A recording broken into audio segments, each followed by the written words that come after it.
दोस्तों, peaceful mind channel में आप सबका हार्दिक अभिनंदन है। मैं मनोज आज फिर से आप सबसे मुखातिब हूँ अपने नए एपिसोड में। पिछले एपिसोड में हमने बताया कि बच्चे हमारे घर के श्रृंगार ही नहीं हैं, अपितु सबके घर के ऐसे चिराग हैं जो अपनी मुस्कानों से, अपनी एक्टिविटी से पूरे घर को गुलजार रखते हैं, आनंदित रखते हैं। बचपन हमारे जीवन का प्रथम चरण है, वो उन्मुक्त अवस्था है जब बच्चों में जैसा संस्कार बढ़ना चाहिए वैसी संस्कार भर सकते हैं। हम उन्हें जैसा बनाना चाहे वैसा बना सकते हैं, लेकिन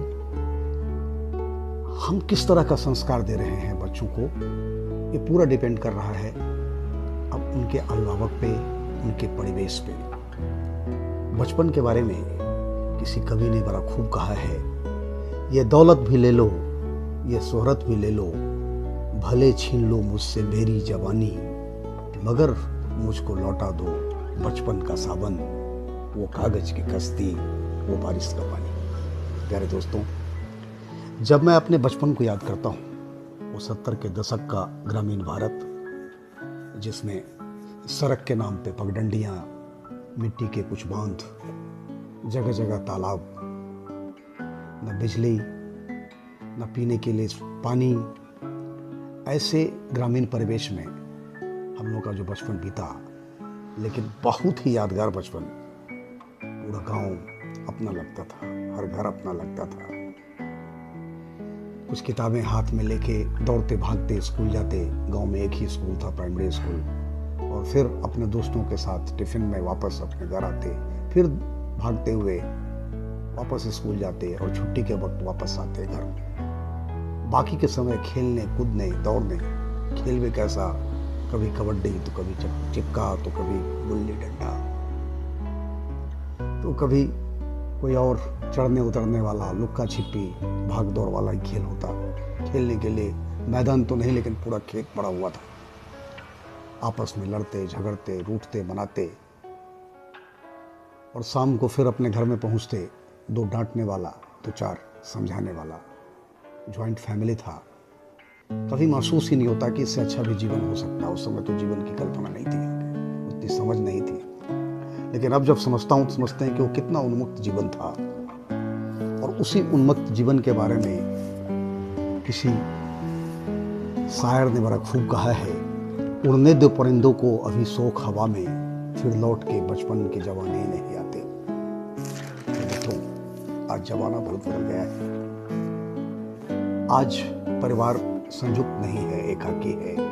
गांव की तस्वीर भी बदल गई है, वो अकेला रहना पसंद करते हैं। तो फिर जब उस परिवार में कोई बच्चा आता है, कोई नन्हा मेहमान आता है, तो हम उसके बचपन का कितना ख्याल रखते हैं, उसकी बाल्यावस्था का कितना ख्याल रखते हैं, ये बड़ा एक सोच का विषय है। हम लोग जब पढ़ते थे 9-10 तक पता ही नहीं होता था कि हमें आगे क्या करना है, साइंस रखना है, आर्ट रखना है, कॉमर्स रखना है। ये सब 10वीं रिजल्ट के बाद तय होता था। आज बच्चा जन्म लेता है, 2 साल का होता है, तो हम उसे प्ले, नर्सरी, LKG, UKG, पता नहीं कितने कॉन्सेप्ट आ गए। पहली क्लास में पहले एडमिशन होता था, आज उससे पहले 3-4 क्लास पास करना पड़ता है बच्चों को। जितने बच्चे का वजन नहीं है, उससे ज़्यादा उन पर किताबों का वजन होता है जो उसे उठाना पड़ता है, या उठाने के लिए कोई ना कोई एक साथ होता है। अब सोचिए, उस बच्चों को हम चौथा 5वां ही बता देते हैं कि आपको क्या करना है, इंजीनियर बनना है, डॉक्टर बनना है। अभिभावक की जो सोच है उस बच्चों पे थोप दी जाती है। बच्चों आगे क्या करेंगे, उनका क्या चॉइस है, वो किस में जाना चाहते हैं, किस एक्टिविटी में उनको बहुत मन लगता है, ये चीज़ आज जरूरी नहीं है। हम सभ्य सोसाइटी में हैं, अपने को बहुत डेवलप्ड कहते हैं। पहले से दुनिया बहुत बदली है, हमारी सोच भी बदली है, लेकिन एक ऐसा सोच है कि छोटे बच्चे को, जिसका अभी समय बाल्यावस्था उनका होता है, खेलने कूदने, पढ़ाई भी करने, साथ में अपने शारीरिक विकास, मानसिक स्वास्थ्य, इसका ध्यान कौन रखेगा? ये नहीं रखते।